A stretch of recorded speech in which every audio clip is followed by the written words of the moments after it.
bonsoir, bienvenue. C'est le débat mobilité, une question qui a agité beaucoup de discussions, beaucoup d'actualités en région bruxelloise entre les My Good Move, l'arrivée des trottinettes électriques, parfois des trottinettes partagées, l'extension du métro, les embouteillages, les pistes cyclables. On a 1h30 pour aborder toutes ces questions sous forme de bilan de ce qui s'est fait depuis 5 ans, mais surtout de perspectives pour les 5 prochaines années. Avec moi en plateau, Oliver Rittweger, bonjour, vous êtes candidat pour le PTB, David Weitzman, bonjour, vous êtes député sortant, candidat pour le MR, Marc Lowenstein, bonjour. Député sortant et candidat pour le parti Défi, Alain Marron, député, même ministre sortant pour le parti Écolo, Justine Arzé, bonjour, vous êtes candidate pour le parti socialiste, et puis Stéphanie Lange, bonjour, vous êtes candidate pour les Engagés. On va parler avec vous mobilité, attention. On vous regarde à la télé, lui aussi vous regarde. Geoffroy Fabré, bonjour, vous êtes journaliste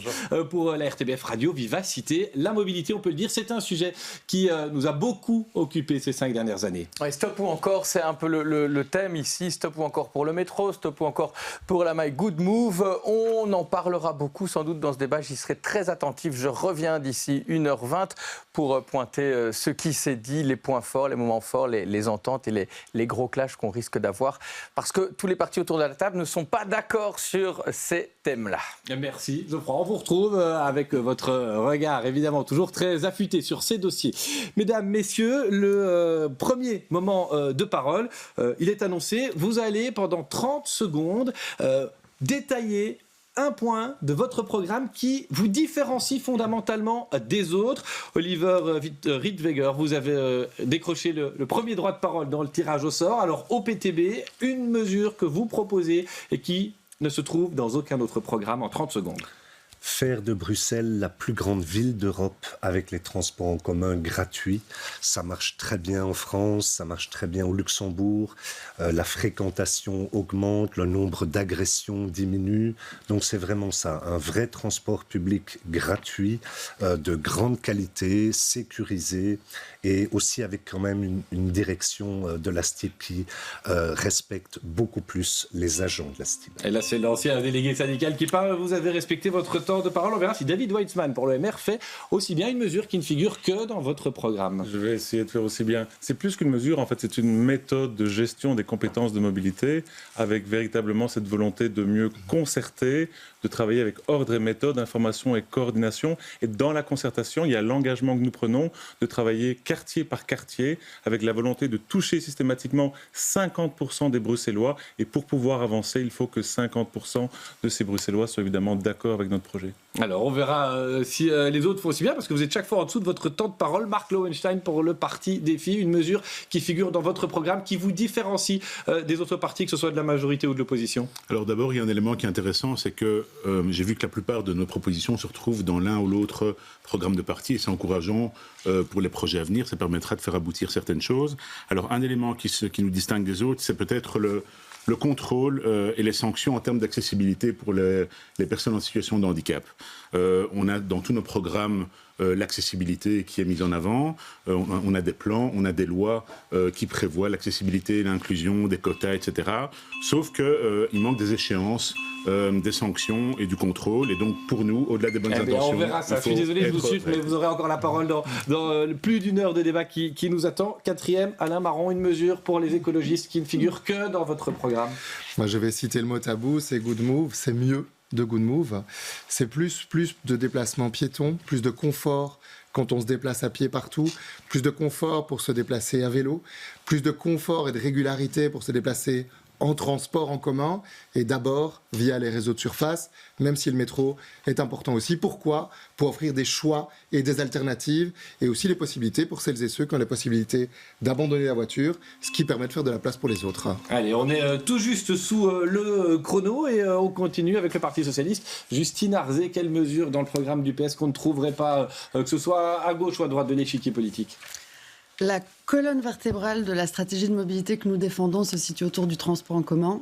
Si je dois choisir une mesure qui est vraiment particulière à ce qu'on me propose, et vous l'avez cité, c'est la gratuité des transports en commun. Nous avons obtenu sous cette législature l'abonnement à 1 € pour les moins de 25 ans, les plus de 65 ans. Nous voulons avancer progressivement vers la gratuité totale, avec un public cible prioritaire qui est ciblé dans notre programme, qui sont les familles monoparentales en situation de précarité, qui représentent 33% des familles avec enfants. Tout juste 30 secondes. Alors, Madame Lange, Stéphanie Lange, pour les engager, une mesure qui se trouve chez vous et qui vous différencie fondamentalement des 5 autres partis autour de la table en matière de mobilité. À Bruxelles, nous avons 400 000 nasters qui viennent par jour. Et donc, c'est important de pouvoir faire un shifting des mentalités de ces nasters-là qui puissent abandonner leur voiture et utiliser la mobilité douce, le covoiturage ou les transports en commun ou le vélo, etc. Et donc, ce que nous proposons, c'est un bonus Go Brussels. Vous êtes tout juste au-delà des 30 secondes, mais vous aurez encore la parole et vous pourrez expliquer ce bonus Go Brussels. On imagine que ça concerne les gens qui viennent en voiture. Alors, Alain Marron a dit, hein, c'est un gros mot pratiquement, c'est good move, bonne mobilité. Alain Marron, c'était clair dans l'accord de majorité. On devait avancer là-dessus et vous vous êtes retrouvé très seul. Vous avez l'impression que vous êtes trahi par vos partenaires de majorité là-dessus ? Seul, je dirais pas. Disons que tout le processus autour de Good Move, il a été lancé sur la législature précédente encore. Et puis Good Move, c'est pas que des plans de mobilité par quartier. Hein. C'est d'abord le renforcement des transports en commun. Et puis c'est le renforcement du vélo et de la marche à pied partout. Si on a pu faire 30 km de pistes cyclables et qu'on pense qu'il faut encore en faire 100 en plus, c'est grâce à Good Move. Si la part modale, la première part modale à Bruxelles aujourd'hui, c'est le déplacement piéton, c'est nouveau, c'est grâce à Good Move. Si de plus en plus de gens utilisent les transports en commun malgré le Covid, c'est grâce à Good Move. On a compris que vous soutenez Good Move. On va entendre pourquoi d'autres partis sont moins convaincus aujourd'hui. Mais à quel moment vous vous êtes dit, et tiens, finalement, on ne nous suit plus là-dessus, alors qu'il y avait quand même un accord même de la législature précédente quand vous étiez dans l'opposition. Mais donc, quand on discute de plans de mobilité par quartier, on est sur des sujets sensibles. À la ville de Bruxelles, pour mettre en place ce plan de mobilité, ça a été près de 1 an de concertation. Dans d'autres communes, les communes en question, les autorités locales en question, ont été plus rapidement, dans de moins bonnes conditions, avec moins de moyens. Et ça, je pense que c'est dommage, c'est un point d'attention particulier. Il faut plus de moyens pour organiser la concertation préalable. Ça a commencé à dégénérer, je dirais, après l'exemple de Kuregem, où là, la concertation n'a pas pu se faire dans les conditions optimales, sur un très grand territoire avec déjà beaucoup de difficultés. C'est ça, je pense, qui a entraîné les difficultés par la suite. Mais à d'autres endroits, ça s'est bien passé. Alors, Alain Marron évoque les quartiers où ça se passe bien, moins bien. On entendra Justine Arzé, je rappelle que vous êtes élu à Scarbeck. C'est justement là que Thomas Dufrane, notre reporter tout-terrain, s'est rendu où une My Good Move avait été tentée. Ça n'a pas été maintenu dans le temps. On est ici à Scarbeck dans le quartier Stephenson. Il y a un petit peu moins d'1 an, la commune de Scarbeck a tenté de mettre en place un nouveau plan de circulation de mobilité apaisée. C'était un énorme échec. De nombreux riverains se sont dressés contre, allant jusqu'à arracher des panneaux de circulation sous les yeux de la police anti-émeute. Des plans de circulation apaisés comme celui-ci, la région bruxelloise en a identifié une 50aine à mettre en place entre 2020 et 2030. Ce sont les fameuses mailles apaisées Good Move qui ont fait beaucoup de bruit. Pourquoi est-ce que ça n'a pas fonctionné? Que faut-il mettre en œuvre pour que ça fonctionne? Good Move, stop ou encore? C'est la question, Michel, que je pose à vos invités. Justine Arzé, pourquoi Good Move, ça n'a pas fonctionné dans cette commune? La question essentielle, c'est la question de la concertation et de la participation. On oublie de le dire, mais Good Move, dans sa mise en œuvre, a été délégué largement aux communes. Il ne revenait pas à la région de les mettre en œuvre. 14 des 19 échevins de la mobilité en région bruxelloise sont dans les mains d'Ecolo-Groen. Il leur revenait d'assurer une participation citoyenne digne de ce nom. Elle n'a pas été mise en œuvre. Aujourd'hui, on paye les pots cassés de ça. Good Move est mort par manque de mise en œuvre de cette concertation. Et je pense, et je voudrais citer un exemple, c'est important, on fête cette année les 30 ans des contrats de quartier en région bruxelloise. Les contrats de quartier, c'est plus de 110 contrats de quartier en région bruxelloise. on a systématiquement proposé des projets d'aménagement du territoire globaux qui intègrent des projets de mobilité dont on n'a jamais entendu parler. Pourquoi ? Contrat quartier, c'est 12 à 18 millions qu'on injecte dans un quartier. On propose un projet global, c'est-à-dire il y a à la fois de l'investissement dans le tissu socio-économique local, on aménage les espaces publics et parfois on change d'essence de circulation, mais dans un projet global. La brutalité de la mise en œuvre de Good Move avec des blocs de béton et une culpabilisation des citoyens, c'était un échec annoncé, on l'a dit. On le constate aujourd'hui. Oliver Rittweger, au PTB, on rejoint le Parti Socialiste, on n'est pas soutien des My Good Move ? Écoutez, donc la qualité de l'air à Bruxelles, c'est une priorité, des aménagements, notamment des infrastructures routières pour plus de sécurité, nous les soutiendrons toujours. Mais la politique de mobilité ne peut pas se faire contre les Bruxellois, mais avec eux. Et c'est ce qui ne s'est pas fait. Donc, dès septembre 2022, nous avons déposé une résolution pour suspendre les plans Good Move qui étaient imposés à coups de blocs de béton, qui engendraient des reports de trafic sur des grands axes, créaient encore plus d'embouteillages et de pics de pollution. Le gouvernement n'a même pas voulu en parler. Maintenant, Good Move, ce ne sont pas que les mailles, c'est aussi un véritable racket organisé au niveau des tarifs de stationnement. Ce sont des centaines de places de parking qui ont été supprimées avec des véhicules qui tournent pendant 1 heure pour trouver une place de parking. Et ce qui était lié aussi, c'est la taxe kilométrique. Et ça, je suis très heureux qu'avec le PTB, on ait pu reporter ce projet de taxe antisociale. On reviendra spécifiquement sur la taxe kilométrique. Madame Lange, aux engagés, la position, c'est quoi ? Dans un parti centriste, on se dit on peut faire quelque chose entre les déviations et pas les déviations. Vous croyez en cette synthèse ? Alors nous, on pense plutôt donc, que les objectifs du plan Good Move, elles sont bonnes. Les objectifs qui sont améliorer la qualité de l'air pour les Bruxellois, augmenter la multimodalité, limiter la part des voitures à Bruxelles. Mais nous, on regrette sincèrement que la concertation avec les citoyens n'ait pas eu lieu et donc que la mise en œuvre ait été faite sans consultation et sans concertation. Et donc c'est pour ça que durant la prochaine législature, pour nous, il faudra revoir la méthode de Good Move et donc de pouvoir soumettre chaque maille à une consultation populaire, de mettre en œuvre le plan Good Move étape par étape et d'avoir aussi moins de consultants et de beaucoup plus impliquer Bruxelles Mobilité qui serait alors qui épaulerait les communes à mettre en place ces plans Good Move et à construire ces mailles avec les citoyens et non contre les citoyens. David Weitzman, vous êtes conseiller communal à la ville de Bruxelles où il y a une My Good Move. Alors là, vous y êtes dans l'opposition, mais c'est quand même souvent pris en exemple des plans de circulation qui fonctionnent bien. Vous partagez cette analyse dans le Pentagone, les My Good Move, les plans de circulation, ça fonctionne bien ? Je crois que personne ne partage cette analyse, encore moins que la concertation était un exemple. Pour reprendre des chiffres précis, il y a 55 000 habitants dans le Pentagone et sur l'année dont M. Marron a parlé, il y a 350 habitants /associations /commerçants qui ont pu donner leur avis. Je ne prendrai pas ça comme une concertation exemplaire. Le problème de Good Move, c'est tout. Le problème de Good Move, c'était la définition. On peut partager certains objectifs, mais la définition sous le gouvernement précédent avec les engagés, je vois que les engagés veulent quand même mettre en œuvre Good Move, ça me semble complètement une erreur, il faut remettre tout cela à plat. Le problème, c'était la définition et le problème, c'était aussi la gestion, la façon dont ça a été mis en œuvre.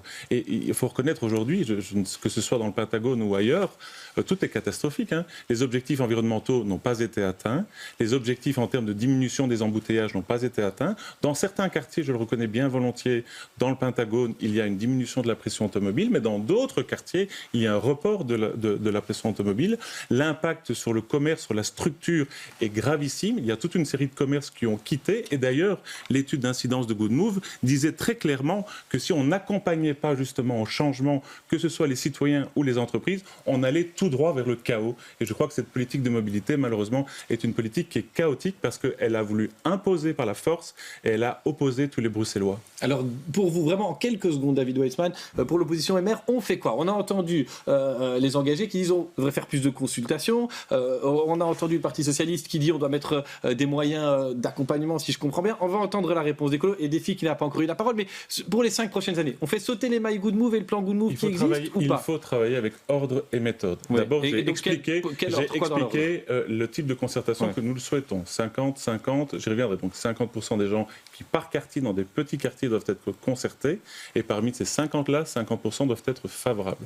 Ensuite, il faut travailler d'abord sur de vraies alternatives. Aujourd'hui, il y a encore des quartiers qui sont enclavés, qui n'ont pas de transport en commun. Et donc, il faudra travailler davantage sur l'offre, notamment de train, de l'offre S, j'y reviendrai, mais également du métro, comme d'autres offres. C'est ça, on doit encourager les Bruxellois. Ensuite, si on veut travailler uniquement sur les mailles, je n'y suis pas favorable, parce qu'au quotidien, les Bruxellois nous demandaient plutôt d'assurer la sécurité et la propreté, mais par contre, travailler sur des petites rues, ça, ma foi, ça existe depuis des années et des années. Tous les bourgmestres essayent de mettre cela en place. Okay. Mais travailler sur des mailles gigantesques comme ça a été fait, ça a amené le chaos aujourd'hui dans notre ville et dans notre région. Marc Lowenstein, que propose Défi pour Good Move dans la législature prochaine? Vous estimez qu'il y a des choses à retenir, des choses à refaire et des choses à ne surtout pas refaire? Mais d'abord, dire que le statu quo n'est pas une option parce que la congestion, elle a un impact sur la santé des Bruxellois et aussi sur l'économie. Ça, c'est quelque chose un constat qu'on peut tous partager.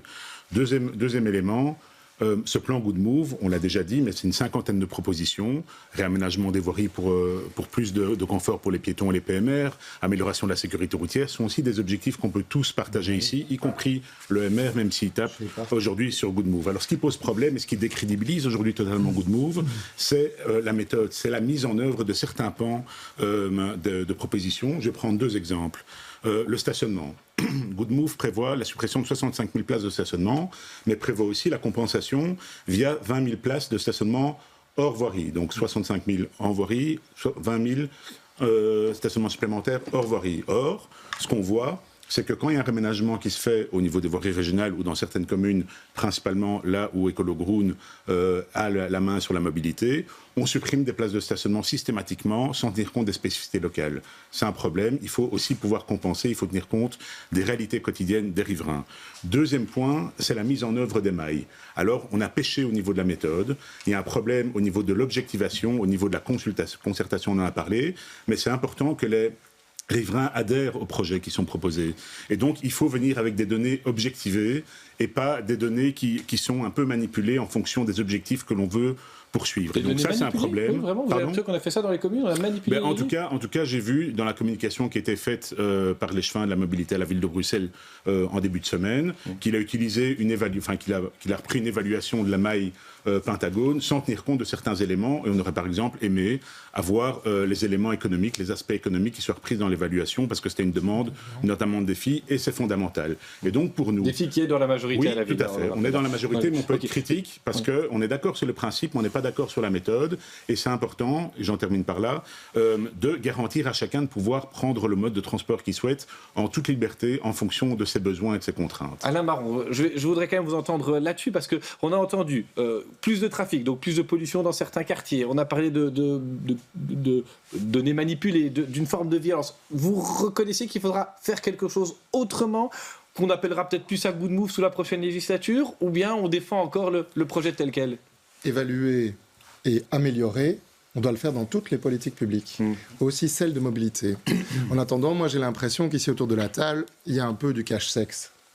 C'est-à-dire qu'on utilise des arguments dans tous les sens pour faire quoi, essentiellement, en tout cas de la part du MR, ça me semble évident, dans une certaine mesure, du PS et du PTB, c'est d'abord et avant tout maintenir la place de la voiture. C'est ça, ce qui est contesté formellement, c'est de diminuer la place de la voiture. C'est ça la contestation. Elle porte d'abord là-dessus. Si vous voulez plus de place pour les transports en commun, plus de place de sites propres, des trottoirs plus larges, des pistes cyclables, verdurisées, améliorer la qualité de l'air, diminuer le bruit, etc., etc., il n'y a rien à faire, il faut moins de place pour la voiture. Et ça a marché. Moi, je veux bien les discours catastrophistes. Mais en attendant, cyclistes x3, Amélioration de la qualité de l'air autour des grands axes, moins 30% de dioxyde d'azote. Les piétons sont la première part modale. La voiture diminue. De moins en moins de Bruxellois ont une voiture. Donc oui, c'est une politique du 21e siècle. La politique du MR, c'est revenir dans les années 80. Et le PS suit un peu derrière. Pas le PS de la ville de Bruxelles, parce que Philippe Claus n'a pas le même discours qu'Ahmed Laouech. S'il vous plaît. Je pense qu'il n'est pas question d'être pro pour un mode ou pro voiture. Moi, je souhaite effectivement qu'il y ait une diminution de la pression automobile, comme d'avoir une diminution de la congestion et du nombre d'embouteillages. Je suis convaincu qu'il faudra d'abord encourager les Bruxellois. Ici, ce qui a été fait, c'est interdire, bloquer, de façon vexatoire, de telle sorte que les embouteillages sont beaucoup plus longs alors qu'il n'y a pas plus de voitures et que les gens doivent faire beaucoup plus de kilomètres. Ça n'a pas de sens. Et ça n'a pas de sens au niveau environnemental, ça n'a pas de sens au niveau de la part modale, notamment, parce que je m'inscris totalement en faux. La part modale des piétons a diminué. C'est le grand absent de cette législature. Elle a diminué sous les dernières années. Et ça n'a pas de sens systématiquement d'avoir une vision comme ça binaire. Vous savez, nous sommes multimodaux. La politique, elle doit être multimodale. On est tantôt piéton, on prend parfois le vélo et parfois... Oui, mais ça, c'est ce que vous répétez. Mais vous répétez cela pour systématiquement... Oui, mais systématiquement... Que vous défendez, etc.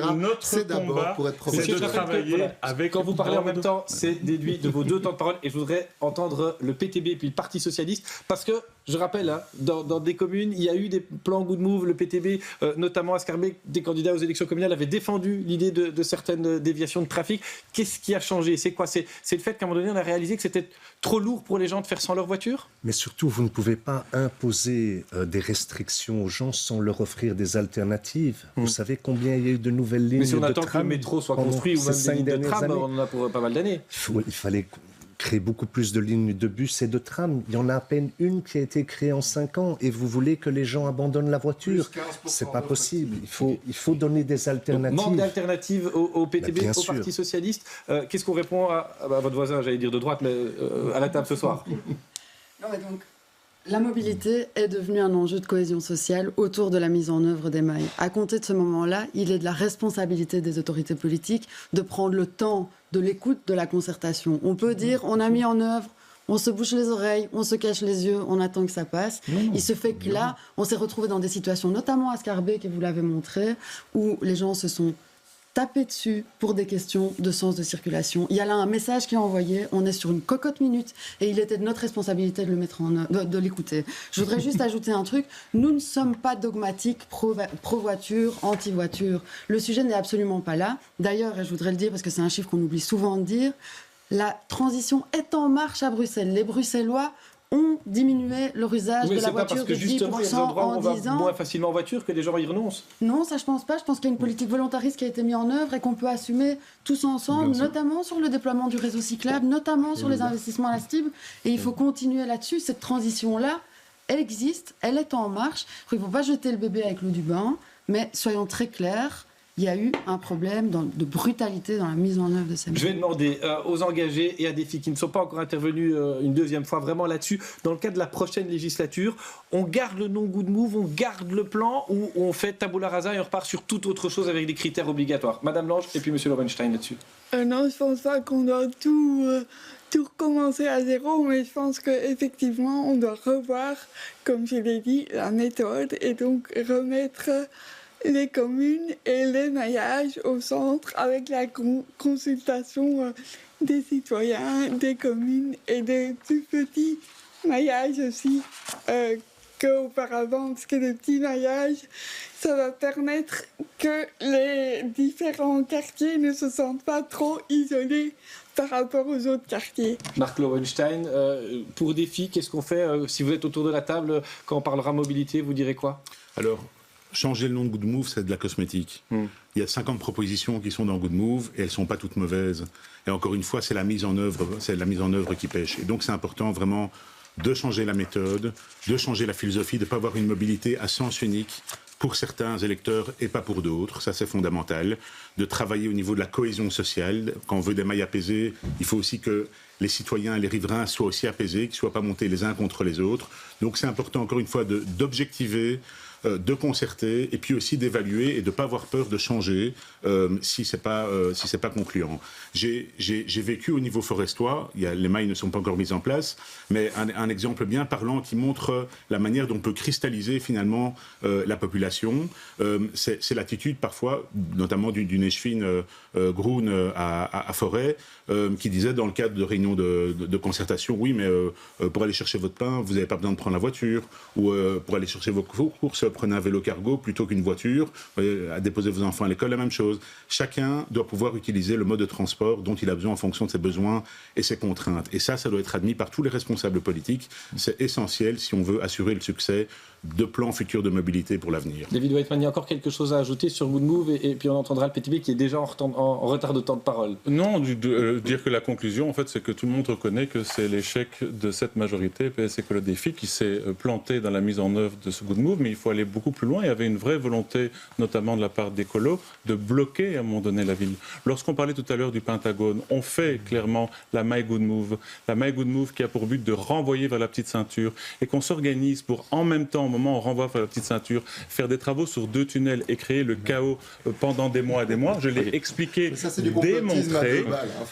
C'était pas du complotisme, c'était prévu. Et à l'époque, on nous disait qu'on ne souhaitait pas attendre la fin des travaux des tunnels Arlois, en l'occurrence, parce qu'on ne voulait pas faire ça trop près des élections. Et donc, on voit bien qu'il n'y a pas cette volonté d'être multimodal et de travailler sur la fluidité de tous les modes. C'est ça le mot, la fluidité de tous les modes. On a demandé aux autres, vous, au PTB, si vous êtes à la négociation après les élections, vous direz quoi sur Good Move, puisque vous avez dit d'abord construire des axes comme les métros, des voies de tram. Donc ça veut dire que le temps que ce ne soit fait, on n'avance pas sur une version généralisée de la déviation du trafic ?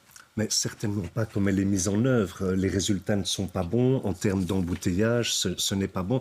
Beaucoup de travailleurs ne peuvent pas aller déposer les enfants et puis aller travailler avec les transports tels qu'ils sont aujourd'hui. Il faut d'abord renforcer tous les moyens de transport alternatifs. Le RER, il est toujours pas là non plus. C'est juste pas possible de culpabiliser les gens. On n'est pas le parti qui défend la voiture. Par contre, il y a eu un vrai matraquage contre les automobilistes aujourd'hui. On les a asphyxiés, sans leur donner d'alternative. Ça ne va pas.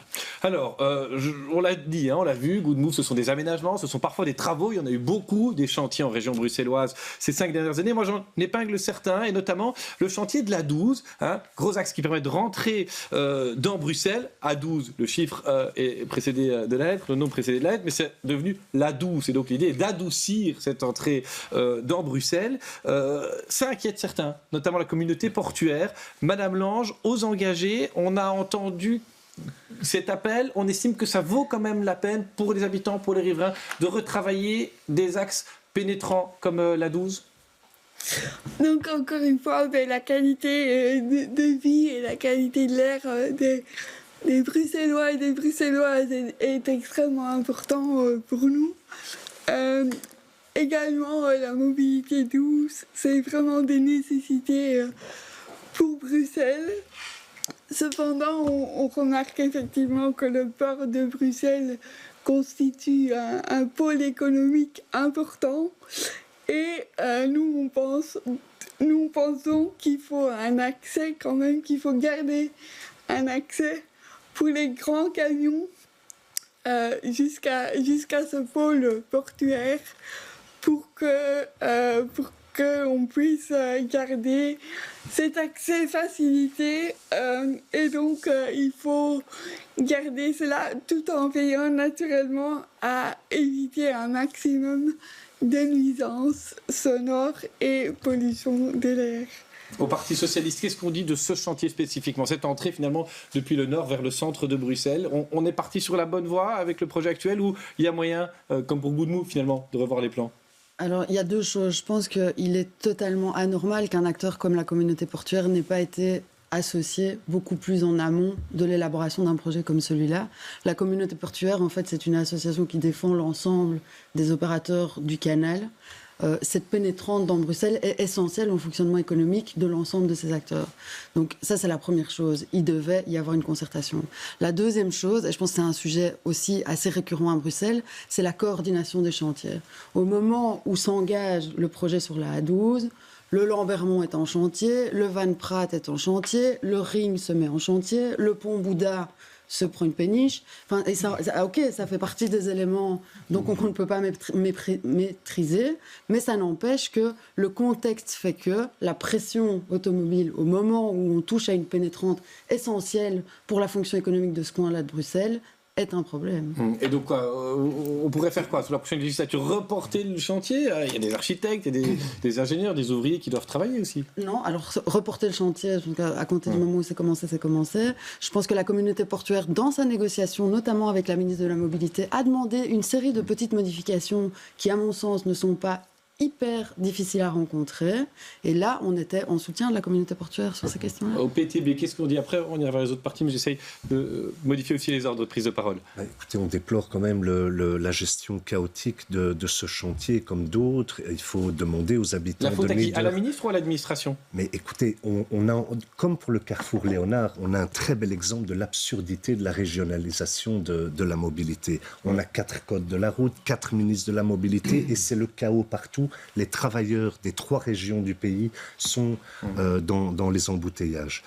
C'est pas sérieux. Il faut demander aux habitants de Neder ce qu'ils pensent du bruit et des pics de pollution sur la 12.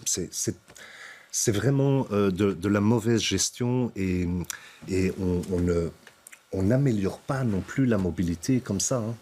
Ok, David Weitzman, là, je vous ai vu presque opiner du bonnet avec le PTB. C'est rare, mais on dirait qu'il y aurait un axe, si je puis dire, commun. Non, mais moi, j'ai une vision claire et nous avons fait 40 propositions sur cette législature pour justement essayer de réformer cette mobilité, qu'elle ne soit pas chaotique, qu'elle ait des objectifs environnementaux et de lutte contre les embouteillages. Mais ici, on a fait tout l'inverse et je m'inscris en faux avec ce que Madame vient de dire. En fait, il y a eu les travaux de la Douce. Ce dont on parle, c'est de transformer une partie de la voirie en un petit parc à côté de grands parcs par ailleurs. Il faut avoir aussi l'utilité de cette parcelle-là.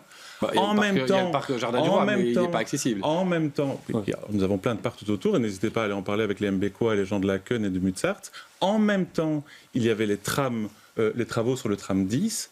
Depuis un an, il y avait la fermeture du pont de Bouddha, donc on ne me raconte pas qu'il y avait eu un problème de non-concertation, et par ailleurs, il y a eu un problème au niveau des quais. Donc, excusez-moi, mais je ne sais pas si c'est du complotisme, c'est pas du complotisme, c'est de la compétence crasse. On savait que ça allait impacter, et aujourd'hui, Laken, Mutsart, le nord de Bruxelles, est complètement congestionné. Interviewer quelqu'un qui habite Neder-Overenbeek, c'est l'enfer. C'est l'enfer pour les habitants, et c'est vraiment préoccupant, ça c'est vrai, pour la communauté portuaire, qu'il avait déjà dit à plusieurs reprises qu'il craignait ce goulet. En plus, il y avait des solutions. Nous avions porté notamment des solutions pour essayer de fluidifier ce trafic en partie pendant une partie des travaux. Et rien n'a été retenu. Nous avons notamment demandé d'avoir des bandes modulables. On nous a dit non, non, non. Et après, 6 mois après, la ministre de la Mobilité nous a dit peut-être que c'est une bonne idée. Nous allons y travailler. C'est la faute à qui? À l'administration qui a une forme d'autonomie? Mais non, c'est un choix politique. Ok, alors je me tourne vers le représentant du gouvernement, Alain Marron. Je voudrais savoir si, comme le dit David Weitzman, la ministre a mal travaillé, parce que le gouvernement n'a pas tenu compte des avis, notamment de la communauté portuaire. Et qu'est-ce que vous répondez, vous, riverains? Quel retour vous avez d'ailleurs? J'imagine que vous avez été faire campagne là-bas aussi. 2 éléments. Effectivement, pour le moment, c'est super problématique là-bas. On ne va pas se mentir. En termes de mobilité et de circulation, il y a quand même 2 événements imprévus fondamentaux. L'accident au pont de Buda. Voilà. Non, l'accident du pont de Buda a eu lieu un an avant les travaux. L'accident au pont de Buda, qui n'était pas planifié, et surtout il était planifié qu'il soit réparé plus vite. Ce qui n'est pas planifié, c'est le temps qu'il a fallu pour le réparer. Maintenant, ça va l'être. Plus le quai Montnoyer qui s'est effondré. Ça aussi, personne ne s'y attendait. C'est une rupture de flux de circulation importante. Là aussi, ça doit être rétabli le plus rapidement possible. Moi, je suis ministre en charge du port. Donc, ce que nous avons dit, en tout cas, c'est que on doit favoriser la multimodalité. C'est-à-dire qu'il doit y avoir des entreprises, une relocalisation d'entreprises. On y travaille beaucoup avec le port de Bruxelles, que les entreprises s'installent, qu'elles utilisent la voie d'eau, qu'elles utilisent la voie de chemin de fer que nous avons rétablie en lien avec le fédéral. Il va y avoir une voie de chemin de fer, mais aussi la route. Les entreprises doivent avoir accès aux 3, parce qu'en fait, ce sont des hubs où on amène de la marchandise jusque-là, et puis elle repart vers le centre de la ville. Mais dans le projet tel quel, on arrive encore à amener des camions qui vont charger, décharger au port de Bruxelles, alors qu'on veut des espaces en plus pour de la mobilité douce? Le but du jeu, c'est bien que les entreprises qui sont le long du canal continuent à avoir accès y compris au ring, mais aussi à la voie d'eau et au chemin de fer. Bon, moi j'ai pris brièvement, et puis j'ai des questions complémentaires. Des travaux comme celui-ci, M. Gaillard, on connaît l'impact de ces travaux. Il y a des simulations de mobilité. Donc, monsieur connaissait les simulations de mobilité. Il savait l'impact que ça va avoir comme congestion. On ne fait pas des travaux comme ça. Et on prend des choix politiques de coordonner ou de ne pas coordonner les travaux. Faire tout ça en même temps, il savait que ça allait être le chaos. On ne peut pas dire qu'on ne le savait pas à ce moment-là. Alors, David Wilson, je signale que vous êtes en avance par rapport à tous les autres co-débatteurs. En tout cas, ne m'en veuillez pas si je vous donne moins vite la parole. Marc Lowenstein, vous qui n'avez pas eu la parole sur ce dossier, en quoi est-ce qu'il est représentatif de la mobilité à Bruxelles? Et je vais poser une autre question à laquelle j'ai envie que vous répondiez tous. On sait qu'on va vers une législature difficile sur le plan financier. Est-ce qu'on aura encore les moyens, dans 5 ans, dans la prochaine législature, de faire de gros chantiers d'aménagement? Ou est-ce qu'à un moment donné, on va aussi devoir en tenir compte, parce que les caisses de la région, nous dit-on, seront un peu moins remplies? Marc Lowenstein. Alors, d'abord, sur le dossier ici de la... Vraiment, je vous demande d'être bref et de répondre après à la question sur les financements des autres chantiers. Mais bien sûr qu'il faudra continuer à investir dans des chantiers pour améliorer la qualité de vie, pour aménager l'espace public, ça me semble essentiel. Ça s'étale, ça s'amortit sur plusieurs années, et c'est important pour toute une série de raisons. Donc oui, il faudra continuer à investir, il faudra bien évidemment bien projeter ça au niveau financier, avoir des plans pluriannuels. Parce qu'on me dit ça dans tous les débats. J'ai eu un plateau logement, on m'a dit on devra construire des logements. J'ai eu un plateau emploi formation, on m'a dit on devra investir dans les politiques. Mais à un moment donné, quand il n'y a pas de budget, il n'y a pas de budget, et ça coûte quand même très cher, ces chantiers-là. Donc est-ce qu'on peut dire aux téléspectateurs, à un moment donné, la législature prochaine, on aura peut-être moins de budget? Il y a bien évidemment des choix qui doivent être faits. Alors je ne pense pas que ce soit Défi qui a dit qu'il faudra investir un peu de manière importante dans les logements. On a d'autres solutions à ce niveau-là. Mais juste revenir quand même sur l'aspect A12. C'est une connexion qui est essentielle au niveau du port pour l'impact qui a un impact économique important sur l'approvisionnement aussi, donc au niveau du port, mais aussi de tout Bruxelles. Et je comprends parfaitement les inquiétudes de la communauté portuaire, parce que au niveau de la méthode, au niveau du suivi du dossier, la ministre Van den Brandt a négligé le transport de marchandises. Elle n'a pas tenu ses engagements par rapport à ce qui était pris. Rétroacte, la ville de Bruxelles remet un avis dans le cadre de la demande de permis d'urbanisme. Défi a obtenu que dans ce permis d'urbanisme, au lieu des 2 bandes prévues, il y ait 3 bandes, dont celle du milieu qui soit réversible. Je raccourcis. C'est-à-dire que ça commence à devenir fort technique. Non, mais c'est important. La question, c'est l'accès. Est-ce qu'on veut bien des camions dans Bruxelles? Oui, il faut que le trafic puisse se faire là. Il faut aussi une réforme au niveau de la logistique, ce qui n'a pas été mis en place par la ministre. C'est important aussi, c'est impossible de le rappeler, mais il faut que des camions puissent continuer à rentrer, aller vers le port. Juste, c'est important de le dire. Quand je parle de la bande réversible, il était prévu une étude. La ministre s'est engagée à ça. Seulement, en juillet, quand elle s'est engagée à ça devant la communauté portuaire, elle n'a pas donné instruction à l'administration, à son cabinet n'a pas donné instruction de le faire. Du coup, on se retrouve aujourd'hui, 1 an plus tard, avec la communauté portuaire, avec une co-signature de 23 entreprises et fédérations qui ont écrit la semaine passée à la ministre en s'inquiétant de la situation épouvantable actuelle, mais aussi du fait qu'il n'y a aucune étude de faisabilité qui a été faite par rapport à cette 3e bande, qui pourrait être une solution pour l'approvisionnement du port. Mesdames, Messieurs, je pense que tout le monde a compris que derrière chaque dossier, chaque axe, il y a des aspects techniques, des aspects de principe qu'on peut entendre aussi. Je reviens très brièvement avec ma question et je vous demande de me répondre par oui ou par non. Est-ce qu'on aura encore les moyens de gros chantiers comme on en a eu ces dernières années? Démolition d'un viaduc, réaménagement complet d'une entrée dans Bruxelles. Qui pense que oui, qui pense que non? Au Parti Socialiste et au PTB. Tiens, allez. Parti Socialiste? Oui, moi je pense que oui, mais qu'il faut prioriser et coordonner. Ok, au PTB, on est prêt à casser la tirelire ou bien on se dit l'argent doit plutôt aller dans autre chose? Mais il faut clairement un refinancement de Bruxelles. Si on prend les tunnels, des milliers de nafteurs les empruntent tous les jours. Ils habitent en Flandre et en Wallonie, ils ne contribuent pas à l'entretien. Il faut que l'État fédéral refinance Bruxelles, notamment pour ces infrastructures de sécurité. Pour se refinancer sur la mobilité, c'était la taxe Smart Move, au kilomètre. C'était en toutes lettres dans l'accord de gouvernement. Ça a été balayé, c'était mon premier débat que j'animais sur BX1. Petit souvenir, ça a été balayé tout de suite. Alors, aux engagés, Madame Lange, est-ce qu'on est prêt à ressortir Smart Move? Est-ce qu'on est prêt à l'appliquer, quitte à se fâcher avec les Wallons et les Flamands? Nous, chez les engagés, on pense que le Smart Move est une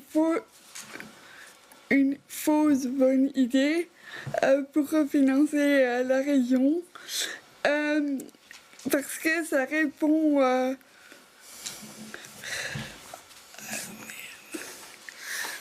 Est-ce qu'au Parti Socialiste, on est prêt à travailler sur Smart Move ou une forme de taxation au kilomètre? C'est quelque chose qu'on pourrait remettre ou bien on a renoncé parce qu'on a compris avec les camarades wallons que c'était non? Tous les experts qui sont venus présenter au Parlement la taxe Smart Move, comme on l'appelle, la taxe kilométrique, ont démontré qu'elle était socialement injuste. Dans ce cadre-là, nous avons dit non. Okay. Dans la déclaration de politique régionale, nous avions demandé une série de balises sociales pour s'assurer que ça ne fasse pas peser sur les ménages un coût démesuré et socialement injuste. Nous n'avons pas obtenu ces garanties, donc la taxe kilométrique comme ça, c'est non. Je voudrais juste ajouter que sur le principe, par contre, on est tout à fait conscient que la taxation automobile aujourd'hui est socialement injuste aussi, puisqu'elle pèse de manière uniforme sur tout le monde en fonction de la possession des véhicules. Même avis au PTB là-dessus ou bien on se dit qu'à un moment donné, c'est normal que le navetteur wallon, le navetteur flamand, d'ailleurs parfois ça peut être des francophones qui habitent en Flandre, beaucoup viennent de la deuxième couronne autour de Bruxelles, qu'ils payent finalement pour les routes qu'ils utilisent et les kilomètres qu'ils font. Cette taxe kilométrique, elle est injuste socialement parce qu'il n'y a pas des alternatives pour tout le monde de se déplacer autrement. Cette taxe, elle viserait aussi les Bruxellois. Dans les simulations de l'application, elle aurait coûté 3, 4, 5 fois plus cher aussi aux Bruxellois. Donc, elle est injuste socialement, sans compter les atteintes à la vie privée. Vous savez qu'il fallait encoder le moindre de vos déplacements dans l'application, avec les caméras NPR partout. Ça, c'était tout à fait inacceptable comme projet. Et il y a déjà 30 millions d'euros qui ont été gaspillés dans ce projet par ce gouvernement bruxellois. Par les études de faisabilité. En études, en caméra. Comme ça, on avance dans le débat, on a encore beaucoup de... Est-ce qu'il y en a ici qui trouvent qu'on doit faire une forme de taxation au kilomètre pour désengorger Bruxelles? Qui pense que oui? Chez Défi, on dit que oui? D'abord, moi, ce qui m'interpelle, c'est que j'étais à un autre débat il y a quelques mois, et il n'y a rien qui a changé entre-temps, et tous les partis ici autour de la table étaient d'accord avec une tarification kilométrique intelligente. Tous sans exception. Moi, ce qui est important pour nous, ce qui est juste, c'est de tarifier à l'usage plutôt qu'à la possession. Et si on met en place une tarification kilométrique intelligente, elle doit se faire sous certaines conditions. La première condition, c'est qu'elle soit concertée avec les 3 régions, qu'il y ait un accord avec les 3 régions, qu'elle remplace, dit qu'elle ne voudrait pas. Qu'elle remplace, je dis les conditions de succès de cette taxe, de cette tarification, qu'elle remplace les taxes de mise en circulation et les taxes de circulation, qu'elle soit modulée aussi en fonction de l'usage. Si on en fait un usage modéré et responsable, on ne doit pas payer autant que si on roule beaucoup de kilomètres, et ça dépend aussi des zones. Donc c'est fondamental d'adapter cette tarification à l'usage, de donner aussi des incitants. Peut-être que quand on fait du covoiturage, on pourrait avoir une tarification qui est réduite. Pour certaines professions, également une tarification réduite. Je pense que ça doit moduler la mobilité, mais pas empêcher les gens de rentrer et sortir de Bruxelles. Alors, on va passer dans un instant à d'autres aspects de la mobilité, mais je veux entendre Écolo là-dessus et brièvement le MR. Et avec cette question, les autres régions ont dit très vite qu'elles n'étaient pas d'accord. Alors, est-ce qu'on n'est pas en train de se faire un film dans notre tête? Alain Marron et puis David Weitman. D'abord, je voudrais quand même rappeler que les textes Smart Move, ils ont été approuvés en gouvernement. Dans mon souvenir, il y avait des socialistes autour de la table, 2, plus des socialistes néerlandophones, donc 3 en fait. Je voulais juste le rappeler, parce que parfois j'ai l'impression que ma mémoire défaille un petit peu. Sinon, c'est quoi le sens d'une taxe kilométrique intelligente? C'est de dire, en fait, la taxation, à la place d'avoir un truc que vous payez tous les ans, comme une taxe de circulation, vous la payez tous les ans, que vous utilisiez ou pas votre véhicule, et puis vos accises, parce que les accises, c'est une taxe au kilomètre, en fait, et vous payez la même chose que vous circuliez pendant les heures de pointe ou pas pendant les heures de pointe, etc. On remplace tout ça par quelque chose de plus malin. Et toutes les régions du monde, et même tous les pays du monde, y réfléchissent. Surtout avec l'électrification du parc. Parce qu'alors, il n'y aura plus d'accises. Donc, on doit y réfléchir ensemble, avec les Wallons et les Flamands. Et en fait, les Wallons et les Flamands y réfléchissent aussi, et le fédéral aussi, ne fût-ce que pour remplacer progressivement les accises. Alors, David Weitman, vraiment, parce que vous êtes en avance sur le temps de parole, de même que Défi, je le dis, c'est pour ça que je vous ai sucré. En quelques secondes, est-ce que vous pensez que c'est une bonne chose? Est-ce que cette taxation kilomètre décidée à Bruxelles a un avenir? Bruxelles n'est pas une île, donc elle n'est pas toute seule. Donc je me permets quand même de rappeler que les automobilistes payent une taxe de circulation, une taxe de mise en circulation, ils payent des accises qui participent largement d'ailleurs au financement des voiries. Ceci dit, si nous voulions dans le futur supprimer tout ça et trouver un accord national avec les 2 autres régions sur un mécanisme au kilomètre, on peut y réfléchir. Mais jamais faire quelque chose à Bruxelles comme le gouvernement PS Écolo Défi a essayé de le faire, parce que c'était complètement bloqué Bruxelles et c'était doublement pénalisé, en particulier les Bruxellois qui allaient le payer 2 fois, parce qu'il n'y avait pas de suppression des autres taxes. Donc Smart Move, c'est d'abord une taxe, hein, monsieur Gaillard. Une taxe. Okay. Et il y a suffisamment de taxes en région bruxelloise. On va passer à notre deuxième chapitre. Ça fait déjà près de 45 minutes qu'on échange, hein, et on a parlé des voitures, mais on a aussi vu arriver d'autres formes de véhicules. Et on va donc parler de mobilité douce. Jingle.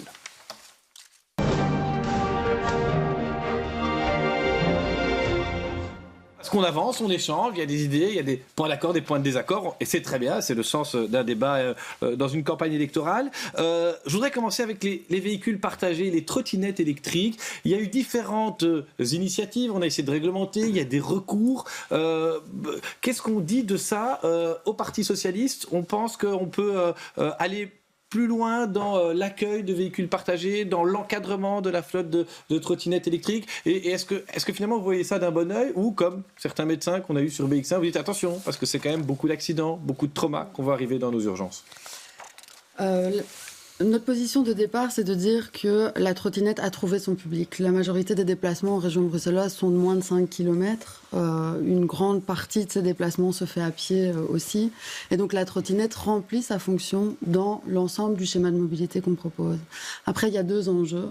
Un, c'est la régulation de la flotte dans l'espace public. Donc là, on a avancé sur les drop zones qui, elles, ne sont pas attaquées au Conseil d'État. Non, elles sont souvent gérées par les communes. Bien sûr. Mais donc ça, c'est un premier pas et on l'a soutenu et on continue à le soutenir. La deuxième chose, c'est en effet la question de la sécurité routière. Donc là, vous l'avez dit, on a été alerté par ce que ça représente en matière de sécurité routière. Et là, nous, on continue à avancer avec la nécessité aussi de pouvoir proposer des aménagements qui sont sécurisés pour les trottinettes. Le casque obligatoire, brièvement, oui, non, pour les trottinettes électriques? Ça, je ne connais même pas la position des experts là-dessus. En tout cas, ça ne vous emballe pas plus que ça. Madame Lange, aux engagés, qu'est-ce qu'on dit à tous ces gens qui se déplacent en trottinette électrique, qu'elles soient partagées ou que ce soit la leur, d'ailleurs? Nous, on est effectivement favorables à la mobilité douce, dont la trottinette électrique. Et donc, il y a la ministre de la Mobilité qui a pris un arrêté ou une ordonnance ici en juillet 2023. Et donc, on salue ça parce que c'était nécessaire de réguler. Notamment les drop zones, je prends l'exemple des personnes à mobilité réduite qui étaient souvent confrontées à des obstacles à cause des trottinettes qui étaient garées n'importe comment. Donc ça, c'est vraiment une belle avancée qu'on salue de la part du gouvernement. Et maintenant, il y a encore la réduction du nombre d'opérateurs qui a été attaqué au Conseil d'État.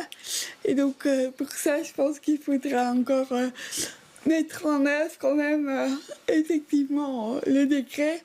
Et pour répondre à la question sur les casques, je pense que oui, il devrait être obligatoire, comme il est pour le vélo. Je pense que c'est très important pour la sécurité des personnes. Oliver Rittweger, OPTB, vous pointiez la violence des plans Good Move, la cohabitation entre usagers, que ce soit de vélo ou de voiture, c'est pas toujours évident non plus. Alors quoi, là-dessus, j'ai pas envie de dire qui a raison, qui a tort, mais voilà, on voit bien que ça se frite quoi, dans la circulation. Mais, bon, d'abord, la première chose, on est favorable, par exemple, aux voitures partagées. Là, je voudrais vraiment parler de la mobilité douce. Hein, donc, les trottinettes partagées, les vélos électriques partagés, et puis ces trottinettes électriques dont certains sont plein propriétaires.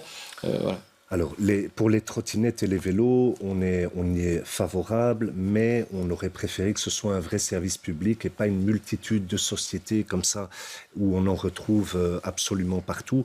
Pour les trottinettes, on a quand même des inquiétudes, pour les jeunes notamment, et jusqu'à aujourd'hui, je ne comprends pas pourquoi aucun parti n'a soutenu notre proposition de résolution pour élargir le réseau Noctis de la STIB, pour permettre aux jeunes de rentrer chez eux de manière plus sécurisée qu'en trottinette On va passer dans une dizaine de minutes vraiment à la STIB, mais on a entendu que vous souteniez ça. Sur le casque obligatoire ou encouragé, voilà, qu'est-ce que vous en dites?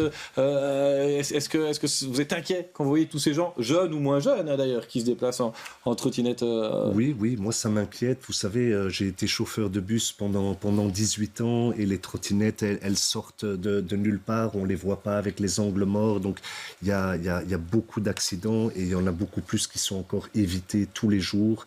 Voilà, c'est dangereux. On va revenir, j'imagine, sur les pistes cyclables, parce que on est favorable aux pistes cyclables, mais alors des vraies pistes cyclables sécurisées, comme à Amsterdam ou à Copenhague. On parlera des pistes cyclables juste après, mais je voudrais entendre Alain Marron là-dessus, ces trottinettes. Voilà, il y a 10 ans, il y en avait très très peu, juste quelques enfants faisaient de la trottille, et puis maintenant, voilà, elles sont électriques, elles sont partagées. Madame Lange a rappelé ces trottinettes qu'on voyait partout, il y a quand même un travail qui a été fait. Quelle évaluation vous avez-vous par rapport à cette arrivée de véhicules ? Il faut réguler, quoi. Il faut réguler, c'est ce qu'on a commencé à faire et c'est ce qu'il faut continuer à faire. Limiter, en tout cas en free floating, donc ce qui est mis je dirais, en rue par des opérateurs privés, le nombre doit être limité et il doit y avoir des conditions. Et c'est ça qu'on a commencé à faire. Il faut continuer dans cette direction, absolument. Sur le port du casque, point, juste, au niveau vélo, en fait, le contrat arrive progressivement à terme. On va devoir remplacer vélo par un nouveau système. Donc il y a des études en cours pour voir comment on va faire. On est plutôt favorable à ce que la STIB s'en occupe. Il y a un benchmarking qui est fait dans différentes villes. Ce que nous voulons, c'est un système de vélo partagé qui soit financièrement accessible. Parce que ce qu'on ne dit jamais, c'est que ces systèmes de free floating sont excessivement chers. Ça coûte très cher. Si vous les utilisez tous les jours, c'est en fait financièrement inaccessible. Donc il faut des systèmes de vélo partagés qui soient correctement gérés et financièrement accessibles. Et ça, la fin de vélo et le remplacement de vélo par un nouveau contrat peut le permettre. Alors, sur le port du casque, on entend, il y en a qui sont pour, d'autres qui attendent des avis d'experts. À Écolo, on dit quoi ? Non, parce que c'est pas très compatible avec le type d'usage qui est fait. Ok, voilà. Défi et MR, je le dis, vous êtes tous les deux 1 minute en avance, donc en quelques secondes. Port du casque et avis sur les trottinettes électriques partagées et leur usage. Rapidement, donc il y a évidemment un problème d'encombrement des trottoirs, de bon cheminement des piétons et des PMR. Il faut le résoudre. Il y a les drop zones qui sont là. Ça fonctionne à certains endroits, ça fonctionne moins à d'autres, c'est pas installé partout. Il va falloir absolument évaluer cet arrêté, l'exécution de cet arrêté d'ici à la fin 2024. Sur le au niveau de la sécurité routière, vous n'êtes pas d'accord. Au niveau de la sécurité routière, bien évidemment, on n'est pas d'accord. Au niveau de la sécurité, pas d'accord avec le casque obligatoire. Bien sûr qu'on est d'accord avec le casque. Ah, d'accord avec le casque, mais pas obligatoire. Ou non, je dis au niveau des mesures en termes de sécurité routière, parce qu'on voit les chiffres au niveau de VIAS, mais même au niveau des témoignages des urgentistes, sont effarants par rapport à l'usage qui est fait, l'usage dangereux et irresponsable qui est fait de la part de certains des trottinettes. Et donc, ce qu'on demande, c'est d'imposer aux loueurs de trottinettes d'équiper les trottinettes d'un casque, mais aussi d'avoir un système solo, d'équiper d'un système solo qui permet de détecter quand il y a plus d'une personne sur la trottinette pour la stopper directement. Et ça vous paraît techniquement faisable ? C'est faisable, ça existe pour certains et c'est fondamental. Vous êtes aligné sur défi ? J'ai vraiment été surpris que la ministre de la Mobilité ne souhaite pas du tout travailler sur cette question-là, parce qu'elle a finalement laissé faire le Parlement et nous avions proposé des textes 3 ans avant l'ordonnance, c'est absolument dingue. Et on sait qu'il n'y a jamais eu autant d'accidents à Bruxelles que sur les 10 dernières années. Et évidemment, une partie de ces accidents. Oui, parce qu'il y a 10 ans, il n'y avait pas toutes ces trottinettes. Quand on prenait effectivement l'ensemble, il y a un nombre d'accidents absolument dingue à Bruxelles. C'est aussi un échec, je pense, de cette politique de mobilité. Mais effectivement, vous avez raison, parce qu'il y a un zoom, en plus des accidents qui sont assez graves. Donc on avait déposé des textes pour mettre justement de l'ordre, pour éviter que ce soit la jungle, pour revenir avec certains points, pour créer des drop zones. Ça, enfin, après 3 ans, ça a été fait. Sur la question du port du casque, nous avions demandé, donc je ne comprends pas pourquoi ils ne l'ont pas fait, effectivement, qu'il y ait une obligation de l'opérateur privé de mettre à disposition un casque. Et par ailleurs, j'estime normal que les livreurs, eux, puissent avoir un casque lorsqu'ils travaillent effectivement avec ce type de trottinette ou vélo partagé, parce qu'il y a aussi beaucoup de vélos partagés. Et d'ailleurs, je privilégie plutôt la région, qu'en région bruxelloise, on encourage les vélos partagés plutôt que les trottinettes partagées. Sur votre temps de parole, Alain Marron a quand même pointé une chose, et puis après on parlera de la STIB, mais justement, Écolo voudrait confier à la STIB la gestion des vélos partagés, les vélos. Marc Lowenstein a dit 3 fois non. Pourquoi ? Non, parce que la STIB a déjà beaucoup à faire, et donc faire ça en plus, je ne pense pas que ce soit utile, et je pense que le free floating, après, il faut l'analyser, mais je pense que le free floating est une bonne idée. Donc, pas pour moi. Non. D'accord. OK. Dans les autres, il y en a qui ont un avis là-dessus, aux engagés, au PTB, sur le fait de confier à la STIB la flotte de vélos partagés, actuellement vélo ? Non, ça vous inspire pas? Ok, on se retourne alors vers le prochain sujet. C'est évidemment important puisque Bruxelles est une ville avec sa société de transport public. C'est la STIB et il y a un gros dossier dont on a beaucoup parlé et on va le refaire. C'est Thomas Dufrane qui nous l'expose. C'est le fameux métro 3. Il est environ 8h30 en pleine heure de pointe. On est dans le nord de Bruxelles, à Schaerbeek, sur le tracé du futur métro 3. Ici, il faut dire que les différentes lignes de tram sont toutes bondées, les trams se succèdent, les fréquences sont assez importantes, il faut le reconnaître, mais toutes les lignes sont absolument bondées. Comment augmenter ces fréquences? Comment augmenter cette capacité? Bien, les grands défenseurs du métro 3 vous diront que c'est avec le métro qu'on y parviendra, mais le métro va coûter très cher. La région ne va pas pouvoir le financer toute seule. Alors comment va-t-on s'y prendre? Le métro 3, stop ou encore? Voici la question, Michel, que je pose à vos invités. Oliver Riedweger, métro 3, stop ou encore pour l'ancien de la STIB que vous êtes?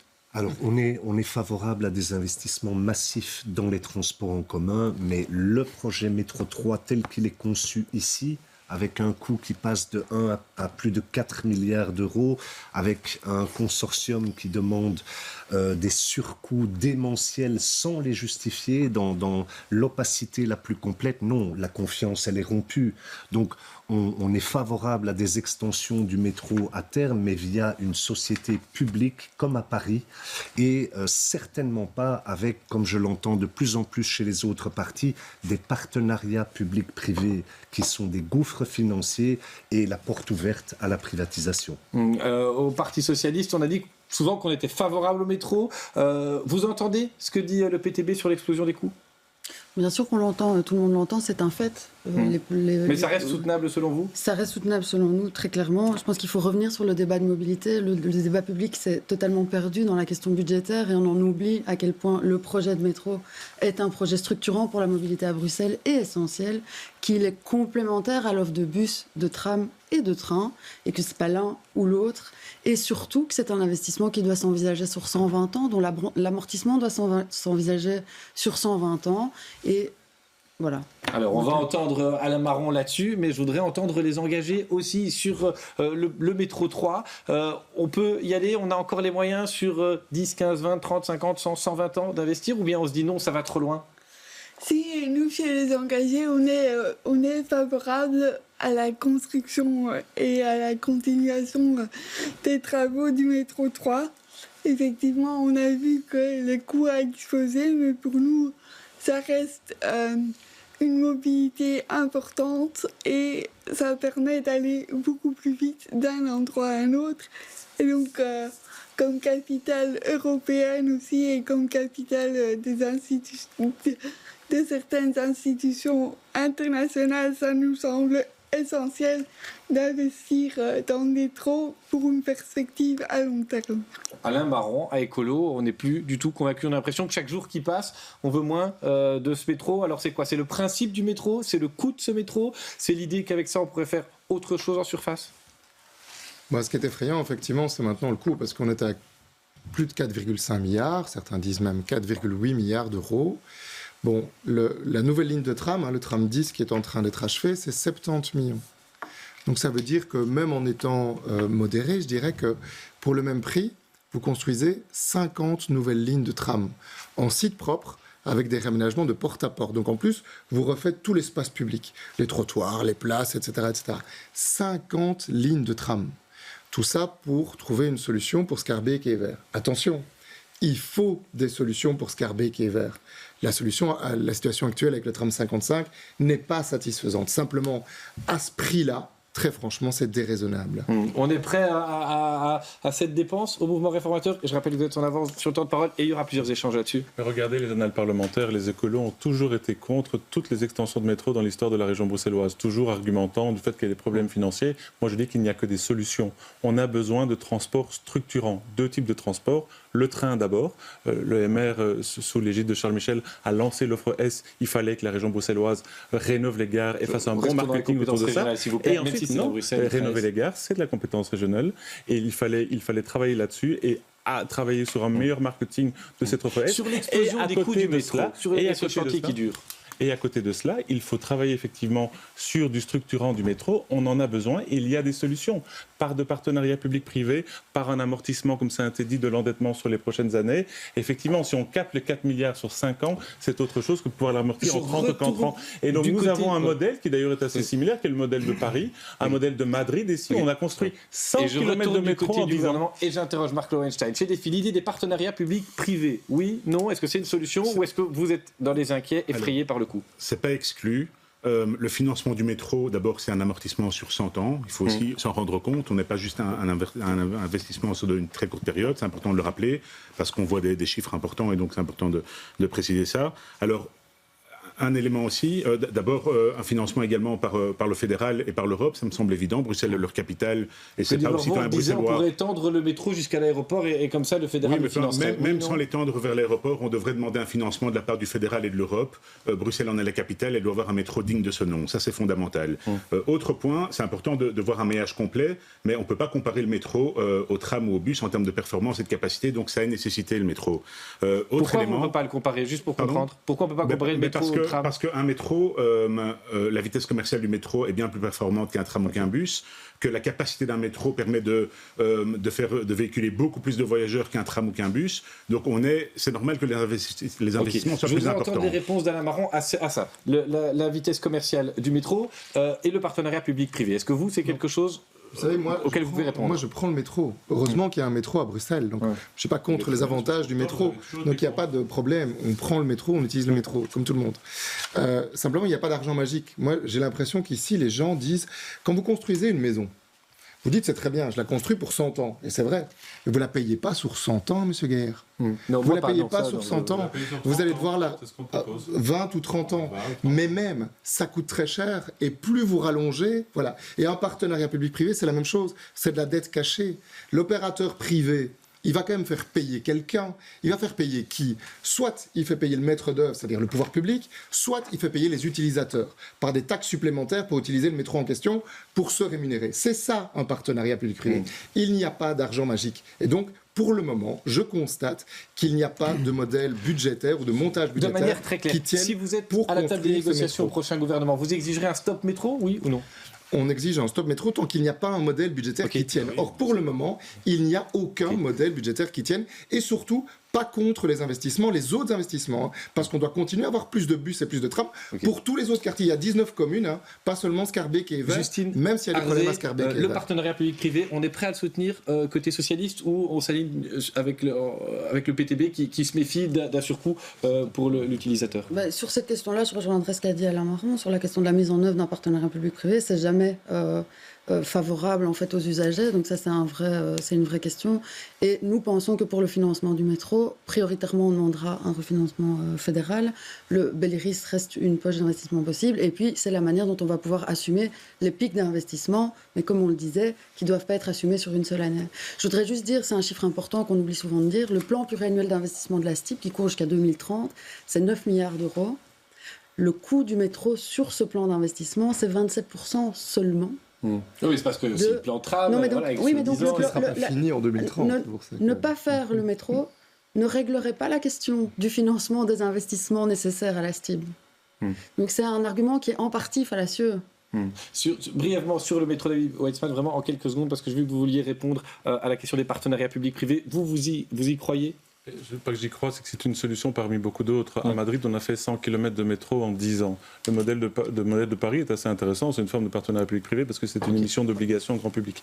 Il y a deux avantages dans le partenariat public-privé. C'est que, un, on externalise le risque technique. C'est super important parce que si on l'avait fait, on ne serait pas retrouvé avec une bêtise comme il y avait sous le Palais du Midi. Et d'autre part, on permet d'amortir cet investissement. La comptabilité publique ne nous le permet pas normalement, mais si on fait des partenariats public-privés, d'amortir l'amortissement sur de longues années. Et c'est ça qu'on doit faire dans les prochaines années pour avoir du transport structurant. Je pose la question aux engagés. Si vous êtes autour de la table, vous soutiendrez une extension du métro ou vous êtes prête à entendre, par exemple, l'écolo qui dit nous, on veut d'abord être sûr de ce que ça coûtera?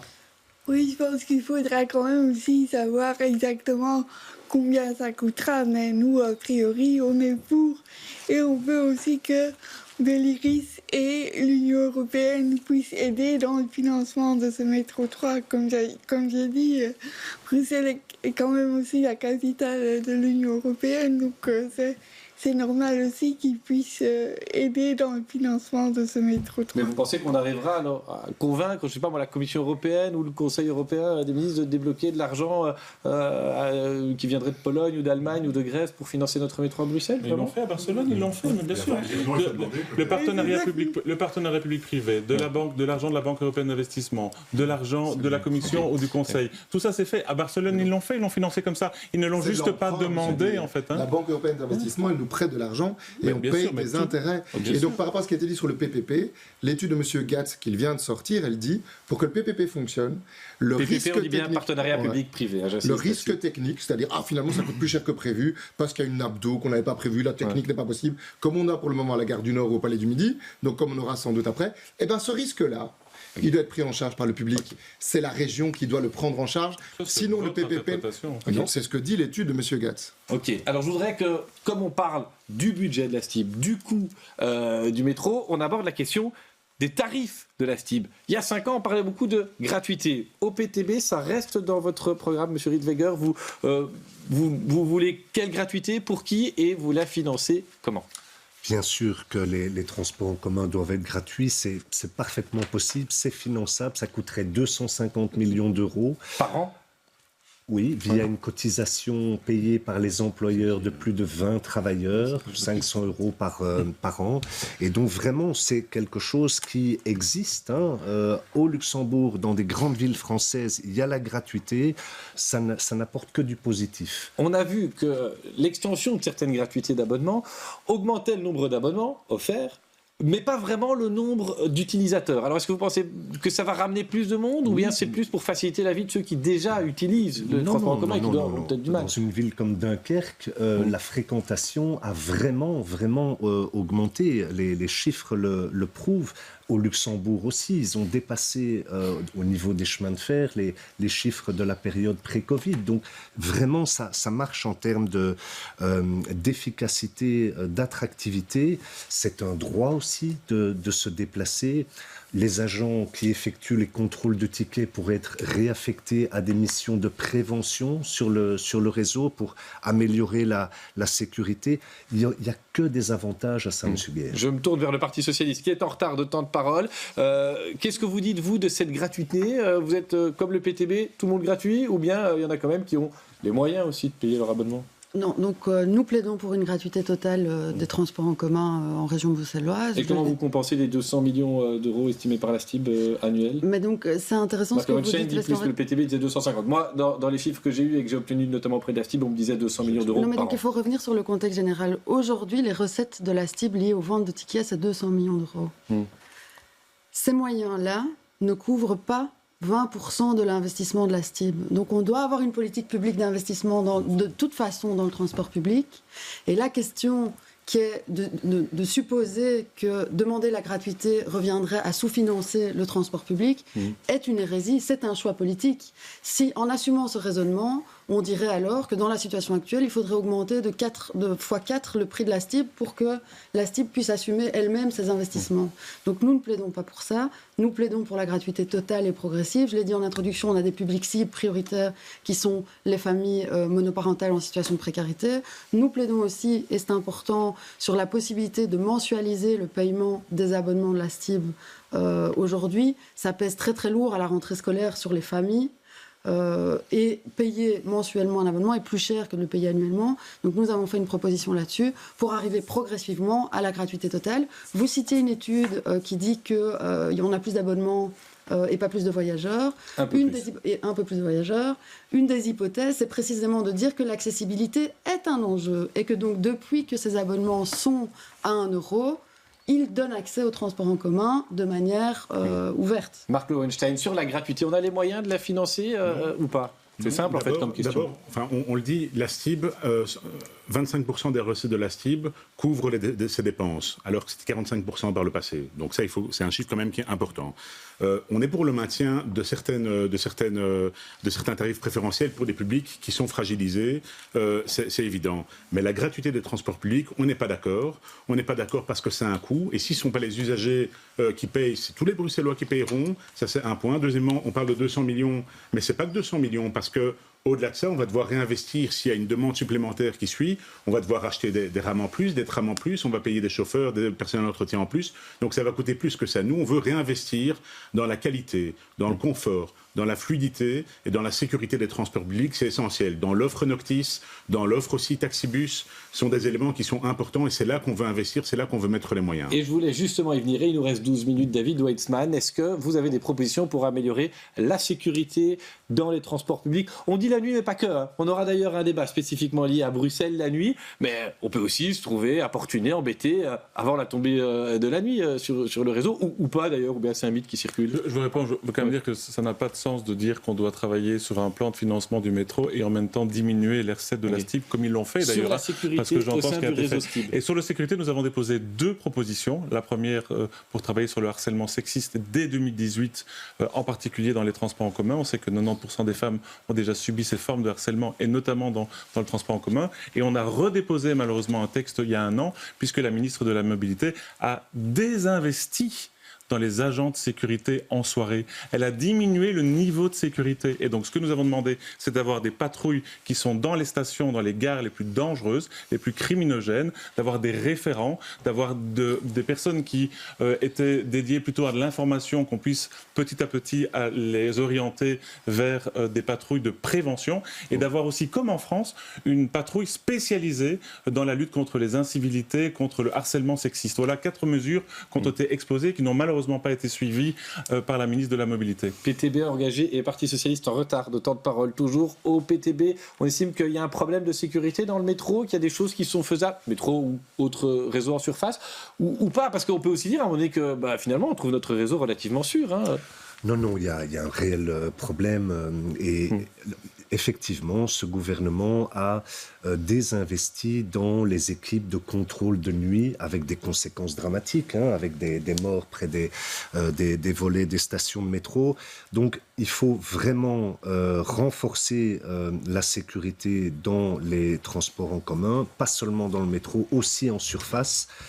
Mais c'est immense comme réseau. On ne peut pas engager 12 000 agents. On n'a pas de moyens. Il ne faudrait pas 12 000 agents, vous savez. Mais il en faut combien pour sécuriser une station comme, je ne sais pas moi, de Brouckère, une grande station centrale? On a budgétisé la mesure, il faut 400 personnes, et ça ne consiste pas d'ailleurs à engager 400 personnes, mais à orienter une partie de des agents multimodaux vers ces questions de prévention. Le problème, M. Beer, c'est qu'il faudrait quelques centaines de personnes, mais qu'a décidé ce gouvernement ici, c'est l'austérité. 53 millions d'euros d'économies sur le budget de la STIB qui vont avoir des conséquences évidemment sur l'offre, avec une diminution des fréquences au niveau du bus, avec des bus et des trams encore plus bondés, avec des impacts négatifs sur les conditions de travail du personnel, évidemment. Donc voilà, c'est pas l'austérité qu'il faut, il faut vraiment réinvestir dans les transports en commun, pour la sécurité, mais aussi pour améliorer l'offre pour les voyageurs. Stéphanie Lange, qu'est-ce qu'on propose aux engagés en matière de sécurité sur le réseau STIB? Oui, donc pour nous aussi, c'est important de réinvestir dans la sécurité de la STIB, mais aussi de la police en général. Nous, on propose donc les cadres sont actuellement pas remplis, comme on l'a dit là tantôt. Et donc nous, on propose 800 policiers en plus à Bruxelles pour justement remplir ces cadres et pour améliorer la sécurité à Bruxelles. Donc de faire appel à la police communale ou fédérale pour sécuriser le réseau de transport public? Mais pas que dans les transports publics, pas que donc les 800 policiers en plus, pas que pour le réseau sécurité de la STIB, mais ça permettrait d'améliorer la sécurité dans Bruxelles et dans les rues aussi, aux arrêts de bus et de trams. Justine Arzé, qu'est-ce qu'on propose au Parti Socialiste en matière de sécurité sur le réseau de transport public? D'abord, je rejoins ce qui a été dit sur la question du harcèlement et notamment de la présence des femmes dans le réseau de transport en commun. Donc il y a un enjeu de sécurité dans le réseau de transport en commun. Je pense simplement qu'il faut quand même pouvoir dire que la situation des stations de métro en région bruxelloise dépasse la question des stations de métro. C'est-à-dire que les stations de métro sont un lieu a priori d'hébergement. Et donc, il faut pouvoir reconnaître aussi la contribution de la STIB dans la gestion d'une crise sociale qui dépasse largement la question du métro bruxellois et de la STIB. Et donc, il y a une politique de prévention à mettre en œuvre sur les questions d'assuétude, sur la politique de sans-abri. J'entends bien que ça dépasse le débat ici. Je pense que c'est important de pouvoir le mentionner aussi. La réponse n'est pas que sécuritaire. Elle devra en partie, évidemment, passer par un renforcement des agents de sécurité dans les stations, mais pas que. On entendra Alain Marron dans un instant, mais juste une question, Oliver Riedweger, puisqu'en plus vous avez un peu de temps de retard et que voilà, vous avez travaillé dans cette entreprise. On a toujours connu des gens qui logeaient dans les stations de métro. On a toujours connu des gens, moi j'en ai connu, qui passaient leur journée dans le bus pour rester au chaud ou à l'abri de la météo. Ça s'est empiré. Vous avez l'impression que ça s'est sincèrement empiré ou vous l'avez connu pendant votre carrière à la STIB? Non, ça ne fait qu'empirer chaque année, comme le nombre de sans-abri à Bruxelles. Le bilan de ce gouvernement en termes de lutte contre la pauvreté, il est dramatique. 7000 sans-abri aujourd'hui à Bruxelles, beaucoup dans les stations de métro. C'est pas leur place, Monsieur Gaillard. Il y a combien de centaines de milliers de mètres carrés de bureaux vides? Comment est-ce qu'on peut pas trouver des hébergements pour ces gens sécurisés, confortables? C'est honteux. C'est pas leur place d'être dans les stations de métro. Alain Marron, qu'est-ce qu'on fait avec les sans-abri? C'est une de vos compétences, par ailleurs, l'accueil d'urgence. 5000 places, un doublement du budget régional pour gérer cette problématique, 5000 places. Mais on a quand même plusieurs personnes ici qui nous disent qu'il y en a de plus en plus dans les transports publics. Alors ça, c'est une réalité. Mais pourquoi? Et ça, Justine Herzé vient de le dire. Il faut comprendre le pourquoi. Pourquoi est-ce que ça arrive? Qui sont ces publics et d'où viennent-ils? Donc on a d'abord beaucoup de publics qui sont en errance parce qu'ils ne sont pas pris en charge par fait d'asile, des personnes sans papier à qui on n'offre aucune perspective et qui sont de plus en plus là, plus la problématique du crack qui arrive et d'autres consommations de drogue. Donc on a commencé à prendre les choses en main, notamment avec un programme qui s'appelle Sublink, où on lie à la fois la sécurité, la prévention avec des acteurs sans abrisme dans les stations de métro. Mais ça, celui qui prend son métro là maintenant à 19h44 et qui voit des gens sous influence, ça lui parle peu. Là, lui, ce qu'il veut, c'est que... Attendez, ce sont des acteurs de terrain en fait. Sublink, c'est des travailleurs de terrain. Ils vont dans les stations de métro, ils vont parler avec les personnes qui sont là, ils essayent de trouver des solutions. Et la STIB va elle-même engager, ça a fait l'objet de communication presse il y a quelques semaines, mais la décision budgétaire a été prise il y a longtemps, des dizaines de travailleurs pour accompagner ça aussi. C'est aussi un des problèmes du souterrain, c'est qu'effectivement, il vient concentrer. Le métro, ça coûte cher à construire, ça coûte aussi cher à gérer. Mais pour y arriver, il faut résoudre le problème à la base. Il faut régulariser les personnes sans papier, il faut une autre politique d'asile et une autre politique de drogue. Moi, on peut dire, ça c'est la faute du gouvernement bruxellois. Très franchement, c'est foutaise. Ça n'est pas conforme à la réalité. Le gouvernement bruxellois, il a fait des efforts monumentaux pour prendre en charge ces publics qui, en fait, découlent de la politique fédérale. Alors, les mots ont été utilisés. On a dit de plus en plus, défi du côté de la majorité. On a sous-estimé la question de la sécurité dans les stations de transport public. Ou bien, je le redis, vous pouvez me dire, notre métro est peut-être pas le moins sûr d'Europe ou d'autres villes du monde. Il y a plusieurs réalités qui ont été mises en avant ici et je rejoins ce constat. Maintenant, le problème, il n'est pas que lié à Bruxelles et à la gestion de la situation par Bruxelles. C'est aussi une question de moyens au niveau de la police, au niveau de la justice, pour que l'État soit plus fort et soit plus armé pour pouvoir faire régner la sécurité dans l'espace public. Est-ce que c'est le rôle de la police d'aller aider les sans-abri Vous savez, c'est M. Gaillard, c'est la police fédérale en charge de la sécurité dans le métro. Mais est-ce que c'est son rôle? Est-ce qu'ils sont formés à ça, Justine Herzé? C'est son rôle. Est-ce que vous attendez des policiers qu'ils viennent sur le réseau de la STIB quand vous prenez le métro le soir? Je vous pose la question parce que voilà, vous êtes un peu en retard de temps de parole sur vos co-débatteurs. Et du coup, voilà, est-ce que vous attendez ça des policiers ou pas? On peut se dire que c'est pas forcément leur place de descendre dans les stations de métro. C'est pas forcément leur place et quelque part, c'est aussi l'échec d'une politique sociale de constater qu'on doit faire descendre la police dans les stations de métro. Ceci étant dit, c'est sans doute une partie de la solution à un moment donné pour gérer la situation de crise actuelle. Du bleu dans le métro, en quelques secondes, David Weissman, vu que vous vouliez intervenir. Bien sûr, mais pas uniquement. En fait, il y a eu deux problèmes. Le problème, c'est qu'il y a eu une volonté de diminuer les investissements dans le métro en soirée, et donc du coup, pendant la nuit, il s'est passé toute une série de choses, et quand on ouvre le volet, quand on n'a malheureusement pas un SDF qui est accroché dedans et qui est mort, on se voit qu'il y a plus de nombreuses difficultés, alors qu'avant, il y avait des agents de sécurité pour lesquels je veux d'ailleurs leur rendre hommage, parce qu'ils ont un travail très difficile. Et pourquoi je dis ça? Parce que je les connais, je les ai rencontrés à plusieurs reprises. Ils ne sont affectés qu'à du contrôle de tickets, et je trouve que le contrôle de tickets est important, mais avant, ils avaient des missions qui visaient de lutter contre les incivilités, contre les tacs, contre le harcèlement, et tout ça a été mis de côté. Et donc, il faut revenir à une question de prévention auprès des agents de sécurité, en complément évidemment de l'action de la police. Mais tout ça, ça a été mis de côté pendant ces années. Et donc, on voit le problème aujourd'hui qui est particulièrement prégnant en région bruxelloise. Du côté des engagés, je voudrais juste comprendre sur la présence policière dans le réseau STIB, on en dit quoi?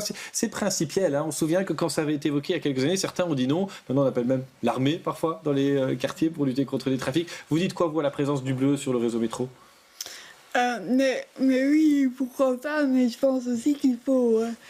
qu'il faut augmenter le nombre de personnes de la sécurité de la STIB, quoi. Donc c'est et pas l'un ou l'autre, c'est l'un et l'autre. Ok, écoutez, je vous propose qu'on passe au dernier tour de parole dans ce débat, et vous étiez prévenus, ça va être l'équilibre parfait. Vous allez faire, vis-à-vis des téléspectateurs de BX1, sur le temps que je vous ai imparti, qui va permettre d'arriver à un équilibre parfait entre vous, vous allez faire une promesse pour les 5 ans à venir. Alors ça peut être, si je suis dans la majorité, ou quoi qu'il advienne, de toute façon, on vous voit tous continuer à faire de la politique dans les années à venir, et c'est évidemment une promesse que vous faites en votre nom, autant qu'au nom de votre parti. Jingle.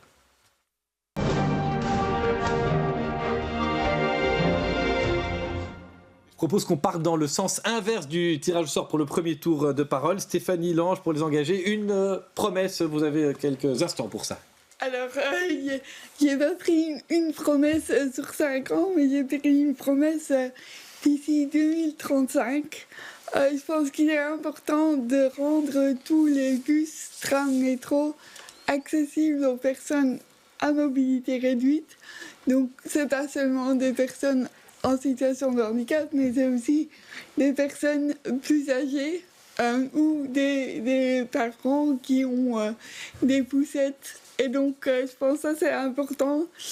Et ça veut dire qu'à chaque réaménagement du territoire, il faudra prendre en compte et adapter les voiries et les quais pour que ce soit au même niveau que le bus et les trams. C'est pas suffisamment le cas aujourd'hui, vous le dites, le réseau de la STIB, c'est pas du tout assez accessible. Non, c'est pas encore le cas, malheureusement. Mais on avance et je suis confiante pour l'avenir. Justine Arzé, pour le Parti socialiste, une promesse, un engagement pour les 5 ans à venir? Nous allons poursuivre une politique de mobilité ambitieuse qui soit socialement juste. J'ai pas suffisamment, et je suis un peu frustrée, eu l'occasion de dire dans le cadre du débat sur Good Move, à quel point les objectifs en fait d'apaisement de l'espace public, d'amélioration de la qualité de l'air, d'amélioration de l'environnement sonore sont importants pour l'avenir de Bruxelles. Simplement, nous avons une attention particulière sur la dimension de la justice sociale dans la mise en œuvre de ces politiques. Donc ça veut dire, et je l'ai dit en introduction aussi, le transport en commun est le nerf de la guerre. Pour nous, ça nous semble évident. On poursuivra l'investissement dans le transport en commun.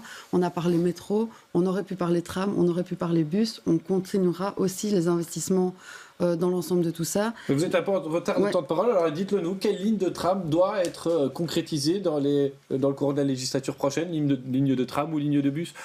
J'ai au moins en tête la ligne de tram Tour et Taxi, qui a peut-être un autre nom, mais qui est c'est celle-là, Tour et Taxi. Là, on a vu que chaque fois que la STIB veut avancer, il y a des gens, et on parlait de concertation tout à l'heure, qui coincent. Il y a des gens qui sont contre. Alors quoi, on doit concerter sur Good Move, mais pas sur les lignes de bus, de tram, de métro? Si, bien sûr que si. Il y a une ambition qui est de déployer le réseau de transport en commun, et puis au moment où il y aura un projet sur la table, la concertation doit avoir lieu avec tout le monde, notamment sur le tracé exact, sur l'ensemble des conséquences. On ne l'a pas dit aussi suffisamment sur la question du métro, mais on va demander évidemment les balises et les assurances nécessaires sur le fait que l'ensemble du chantier du métro ne soit pas un grand Stalingrad. Donc ça fait partie de la mission de l'autorité publique de s'assurer de ça, et donc ce sera fait. Comme ça a été fait pour Stalingrad. comme ça a été fait, c'est non, il y un a peu une série compliqué comme ouais. possible. On va Mais pas- donc, en l'occurrence, c'est un raté, Stalingrad et le palais du Midi, on aurait dû plus concerter. Je pense que la question sur Stalingrad, c'est pas la concertation, c'est plus la technique. Ok, Alain Mais Marron, c'est un échec, voilà. Stalingrad. Vous êtes du côté de ceux qui sont bien en avance sur leur temps de parole. Une promesse, un engagement pour les 5 ans à venir pour Écolo. Faire le maximum pour continuer à transformer la mobilité à Bruxelles, donner priorité à des investissements piétons. C'est le plus démocratique, le déplacement piéton. Il doit être confortable et sûr partout. Puis, 100 km de nouvelles pistes cyclables. Là aussi, on en a fait 40. C'est jouable. Et le rythme déployé dans d'autres villes, c'est bel et bien celui-là. Puis, continuer à investir massivement dans les transports publics, accessibles et sûrs. Et donc, effectivement, mettre une priorité dans l'investissement public là-dessus, pour avoir des nouvelles lignes de bus et des nouvelles lignes de tram. Idéalement, 2 nouvelles lignes de tram par législature. On en a fait une cette fois-ci. Ce serait idéal de doubler et continuer à déployer le réseau bus pour offrir des solutions pour tout le monde dans toutes les communes, les 19 communes. Marc Lowenstein, une promesse pour le Parti Défi. Alors, pour le Parti Défi, on s'engage à nous battre tant au niveau régional qu'au niveau communal pour que les plans de mobilité soient exécutés sans dogmatisme, dans l'intérêt et le respect de tous les Bruxellois, de tous les usagers, pour qu'ils puissent utiliser le mode de transport qu'ils souhaitent en fonction de leurs contraintes et de leurs besoins, dans un souci d'adhésion et de cohésion sociale. Pour le PTB, Olivier Riedweger, excusez-moi, je me perds dans mes notes, mais on vous inverse parce que vous êtes un peu en avance sur le temps de parole. David Weitzman, il faudrait être court, je vous préviens. Avec le PTB, les Bruxellois auront une politique de mobilité positive, des transports en commun gratuits, efficaces, sécurisés, plus accessibles pour les PMR et avec de meilleures conditions de travail pour le personnel de la STIB qui mérite beaucoup plus de respect et de reconnaissance qu'aujourd'hui, mais aussi une rupture avec la politique punitive de mobilité de ce gouvernement, stop au gaspillage d'argent public pour les barons de la construction, pas de taxes kilométriques, une baisse des tarifs de stationnement. Ça, c'est un résumé de votre programme, hein, c'est pas une promesse. C'est une promesse, ces engagements-là, on les tiendra. David Weitzman, c'est un défi en 15 secondes, une promesse. Travailler, concertation, ordre et méthode. Le grand oublié de ce gouvernement, ce sont les piétons, ce qui est vraiment catastrophique. Et donc nous voulons nous engager à rénover toutes les voiries piétonnes qui sont dans des états pitoyables. Presque un point d'accord avec Écolo là-dessus. Allez, je vous donne un petit droit de réponse le temps que Geoffroy Fabré arrive et s'installe pour le débriefing. 80% de ces voiries sont des voiries communales, mais je suis d'accord qu'il faut améliorer les déplacements piétons. Alors, on va dans quelques instants passer au débriefing de Geoffroy Fabré. Il est là, il est prêt. Voilà, il faut juste lui laisser le temps de s'installer. Il est sportif, hein, comme garçon. Vous avez suivi le débat en coulisses. Geoffroy, des points d'accord, des points de désaccord. Quelle température générale finalement pour ce débat? Écoutez, je n'ai vu qu'une prise de parole double entre Alain Marron et David Weitzman. À part ça, tout le monde s'est écouté. Ça a duré très peu de temps.